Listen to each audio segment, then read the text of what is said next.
হে everyone, আজকে তোমাদের সাথে শেয়ার করব ঈদের তৃতীয় দিন আমরা কোথায় কোথায় ঘুরতে গেলাম এবং কি কি করলাম। মাঝখানে কী এমন হলো যে মায়ান হঠাৎই অসুস্থ হয়ে গেল, তারপর তাকে নিয়ে কী কী করলাম সব কিছু নিয়ে থাকছে আমার আজকের এই ব্লগ পার্ট 1। তো চলো শুরু থেকেই শুরু করা যাক। হ্যালো এভরিওয়ান, আসসালামু আলাইকুম। কী অবস্থা সবার, কেমন আছেন সবাই? আশা করছি সবাই অনেক ভালো আছেন। আপনাদের আমিও আল্লাহর রহমতে ভালো আছি, যদি একটু ঠান্ডা লেগেছে, ভয়েসটা ভাঙা ভাঙা। তো এইখানে আমি একটা জিনিস দেখাই, দেখেন আমি সেই দিন ঘোরার ভিডিওটা আমার 180টা ক্লিপ হয়ে যায়, যার কারণে আমি চাচ্ছিলাম ভিডিওটা একটা পুরো ভিডিওতে একটা ভিডিও করে শেয়ার করতে, কিন্তু হ্যাঁ হচ্ছিলই না আসলে। এখন পার্ট পার্ট করে শেয়ার করতে হচ্ছে, যেহেতু 180টা ক্লিপ একসাথে আসলে ক্যাপকাটে অ্যাড হয় না, সেই জন্য আমি পুরো ভিডিওটা একবারে ছাড়তেও পারতেছি না, যার কারণে আমার পার্ট পার্ট করে ছাড়তে হইতেছে। তো তোমরা অবশ্যই আমার পার্ট 1, 2 দুটোই দেখে নিবা।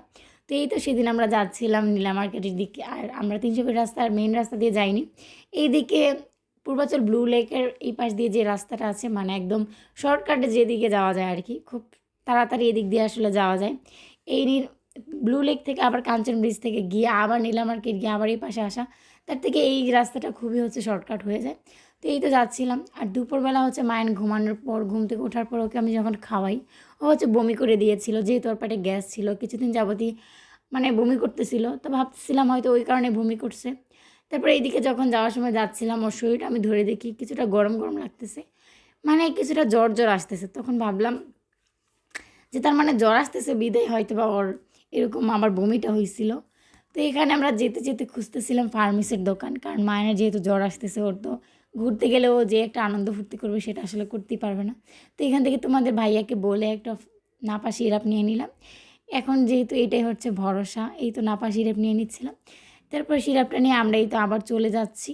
আমরা একটা অটো ভাড়া করে নিয়ে গিয়েছিলাম, সেটা আমরা যতক্ষণ ছিলাম ঠিক ততক্ষণ সেই ভাইয়াটাও ছিল, তারপর উনি আবার আমাদের আসার সময় নিয়ে আসে। তো এই তো দেখতে দেখতে চলে আসলাম নীলা মার্কেটে, তোমাদের ভাইয়ার পুলিশ লাইনের। তো এইটা নতুন করা হয়েছে ভবন। তো যাওয়ার সময় কিছু পুলিশ ভাইয়া বলতেছিল যে এই যে দাঁড়ান দাঁড়ান, মানে এদিকে কিন্তু আউট কোনো গাড়ি ঢুকতে দিবে না, কোনো আউট কোনো লোক এখানে ঢুকতে দিবে না। পরে তোমার ভাইয়া বলতেছিলাম ভাইয়া আমি পুলিশ সদস্য, কারণ এখানে তো অনেক পুলিশদের, বাইরের পুলিশদেরও ডিউটি দেওয়া, তো সেই জন্য তো সবাই তো আর ওরকমভাবে ওকে চিনে না। আর ও এখন যেহেতু পুলিশ লাইনে থাকে না, ও বাসা থেকে এসে যে ডিউটি করে, তো সেই জন্য আসলে সবাইকে আসলে ওইভাবে চেনাও হয় নাই। তো এই তো আমরা লিফটে উঠে গেলাম, লিফটে করে যাচ্ছিলাম, আর এখানে সবার ভিডিও নিতে গেলেই সবাই বলতেছিল না না আমাদের ভিডিও নিও না, মানে সবাই একটু কেমন করতেছিল। তো তারপরে এই যে আমরা চলে আসি একদম 20 তলায়, একদম টপ ফ্লোরে চলে যাই। গিয়ে মায়ানকে একটু দাঁড় করিয়ে দিচ্ছিলাম, ও একটু হাঁটতেছিল, মানে ওর শরীরটা যে এত খারাপ হয়ে যাচ্ছিল, মানে ও হাঁটতেই চাচ্ছিল না। তারপরে এই যে আমার কাছে আসে, আমি ওকে তারপর কুলে কুলে নিয়ে যাই। তারপর কুলে নিয়ে যাওয়ার পর আমরা যখন এক গেট দিয়ে যাচ্ছিলাম, সেই গেটটা বন্ধ ছিল, তারপর অন্য একটা গেট দিয়ে যাবো, আর এখান থেকে আমরা বাহিরের ভিউটা দেখতেছিলাম, খুব ভালো লাগতেছিল দেখে মাথা ঘোরাচ্ছিল এরকম একটা অবস্থা। আর অন্যদিকে আমার বোন দরজা ঠেলাঠেলি করতেছিল, ওই দরজাগুলো আসলে খুলতেছিলই না। তারপরে এই তো আমরা চলে আসি এখানে। আর এটা যেহেতু 2টা ভবন ছিল, আর 2টা ভবনের ড্রয়িং উপরে, মানে উপর থেকে শুরু করে একদম নিচের যতগুলো রুম যা আছে সব কিছু ড্রয়িং প্রায় সেম, একদম হুবহু করা হয়েছে। আর ছাদটাও বিশাল বড় ছিল, আর ছাদ থেকে এই যে নিচের ভিউটা মাশাআল্লাহ এত এত বেশি সুন্দর লাগতেছিল। আর সূর্যটাও তখন প্রায় একদম ডুবো ডুবো অবস্থা। আর এখানে 300 ফিটের যতগুলো গাড়ি দেখতে পাচ্ছিলাম, সব কিছু মনে হচ্ছিল এত আস্তে আস্তে চলতেছে, কিন্তু আসলে তো না। তারপর আমরা এখানে 3জন মিলে একটু ভিডিও করে নিচ্ছিলাম। এখানে আমি ওকে লাভ ধরতেছিলাম যে ও যেন একটু লাভ ধরে, এখন ও তো মায়াঙ্কি করলে কীভাবে ধরবে। তো এখানে আমরা একটু ভিডিও করে নিচ্ছিলাম।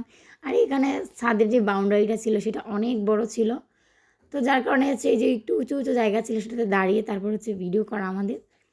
তো তোমরা সবাই জানাবা কিন্তু এখানকার ভিউটা তোমাদের কাছে কেমন লেগেছে। আর এত পরিমাণে বাতাস ছিল, খুবই ভালো লাগতেছিল মাশাআল্লাহ। তারপরে এখানে আমি একটু আলাদা করে ভিডিও নিতেছিলাম, এখানে তামিম দাঁড়িয়েছিল, তারপর ওকে সরিয়ে তারপর আবার আলাদা করে ভিডিও নিতেছিলাম। তারপর এদিকে আমরা 3জন মিলে আবার একটু ভিডিও করে নিচ্ছিলাম। এখানে মায়ের শরীরটাও কিছুটা গরম গরম ছিল। তারপর বাসার থেকেও যেহেতু 2বার বমি করে গিয়েছে, আবার এইখানে গিয়েও যে আবার হঠাৎ বমি করবে সেটা বুঝিনি আসলে। তারপরে এখানে একটু বমি করার পর ওর আসলে ভালো লাগতেছিল। তারপর ওকে নিয়ে আমরা চলে আসি আবার নিচে, যে থাক আমরা যেহেতু যেই লেকে যাব তখন সেটাতে চলে যাচ্ছিলাম। ওখানে গিয়ে ভাবতেছিলাম যে ওকে কিছু খাইয়ে তারপর ওষুধ খাইয়ে দেবো যেন ওর ভালো লাগে। বমি করার পর যদি ওর একটু ভালো লেগেছে, দেন এই তো আমরা নেমে যাচ্ছিলাম আমরা লিফটে করে। তো দুইজন যাদের আমি ভিডিও করলে ওদের সমস্যা হয়, তারা হচ্ছে অন্য লিফটে করে চলে যায়। দেন এই তো আমরা নিচে চলে আসি। আর নিচে চলে হচ্ছে আমাদের যেহেতু গাড়ি দাঁড়িয়েছিল, আমরা হচ্ছে তাড়াহুড়ো করে যাচ্ছিলাম যেহেতু অন্য আরও একটা জায়গায় যাব সেই জন্য। আর এইখানে হচ্ছে কিছু পুলিশরা হচ্ছে পতাকা নামাচ্ছিল আর হচ্ছে সম্মান জানাচ্ছিল।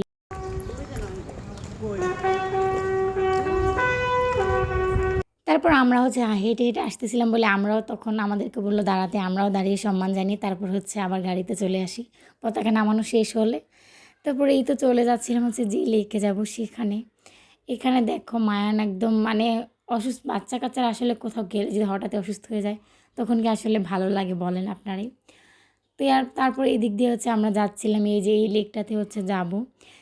তারপর এই লেকটাতে যাওয়ার পর হচ্ছে আমাদের কাছে খুবই ভালো লেগেছিল। আর মাহিনকে ওষুধ খাওয়ানোর পর সেও মাশাল্লাহ খুব সুস্থ হয়ে গিয়েছিল আর অনেক মজা করতেছিল।